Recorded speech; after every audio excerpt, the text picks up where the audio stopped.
Hello students, আমি রাজকুমার তোমাদের জন্য RKS হোম কোচিং থেকে প্রতিদিনকার মতো আজকেও ম্যাথ নিয়ে চলে এসেছি। তো ম্যাথটি করাচ্ছি বন্ধুরা, দেখো খুব সুন্দর একটি ম্যাথ।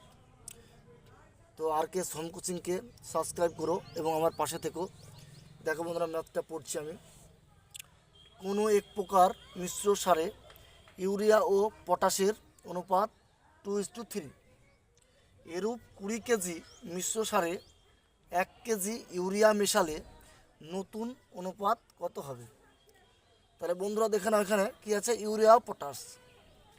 তাহলে বন্ধুরা কি হচ্ছে? ইউরিয়া টু পটাশ, এদের অনুপাত কত হচ্ছে বন্ধুরা? 2:3। এরূপ বলেছে, এরূপ 20 কেজি মিশ্র সারে। তাহলে ইউরিয়া আর পটাশ মিশ্র সার, মানে এদের যোগ বলেছে কত বন্ধুরা? 5। এরূপ হচ্ছে বন্ধুরা মিশ্র সারে 20 কেজি, 20 কেজি, 20 কেজি, কিন্তু এর কত গুণ? 4 গুণ। কত হচ্ছে? 4 গুণ। 4 5 20, 4 গুণ। বলেছে এরূপ 20 কেজি মিশ্র সারে 1 কেজি ইউরিয়া মেশালে নতুন অনুপাত কত হবে? তাহলে নতুন অনুপাতের কথা বলেছে বন্ধুরা। তাহলে এখানে ইউরিয়া ইউ ধরে নাও আর পটাশের পি ধরে নাও। তাহলে 4,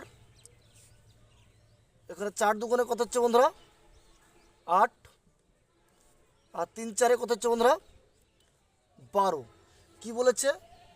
এরূপ 20 কেজি মিশ্র সারে 1 কেজি ইউরিয়া মেশালে নতুন অনুপাত কত হবে? কী মেশাতে বলেছে বন্ধুরা? ইউরিয়া। ক কেজি? 1 কেজি। তাহলে ইউরিয়া কোনটি? ইউরিয়া এটি। তাহলে 1 কেজি মিশিয়ে দিলাম। তাহলে বন্ধুরা এদের যোগফলটি কত হচ্ছে? পটাশ থেকে যাচ্ছে 12 কেজি আর ইউরিয়া হচ্ছে 9 কেজি। এদের অনুপাতটি কত হবে বন্ধুরা? 3 দিয়ে কাটো, 3 3 9, 3 4 12। তাহলে এদের নতুন অনুপাত হচ্ছে কত বন্ধুরা? 3:4। তাহলে বন্ধুরা আমাদের অপশানে যাই। অপশান এ হচ্ছে 3:4, option B 3:2, option C 4:3, option D 2:3।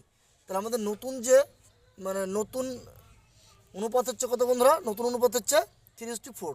তো অঙ্কটি বন্ধুরা তোমরা এইভাবে করবে, দেখবে 2-1বার করার পর অঙ্কটি সহজ মনে হবে এবং এইভাবে করবে তোমরা। তো আমাদের অ্যান্সার হচ্ছে বন্ধুরা অপশান এ 3:4।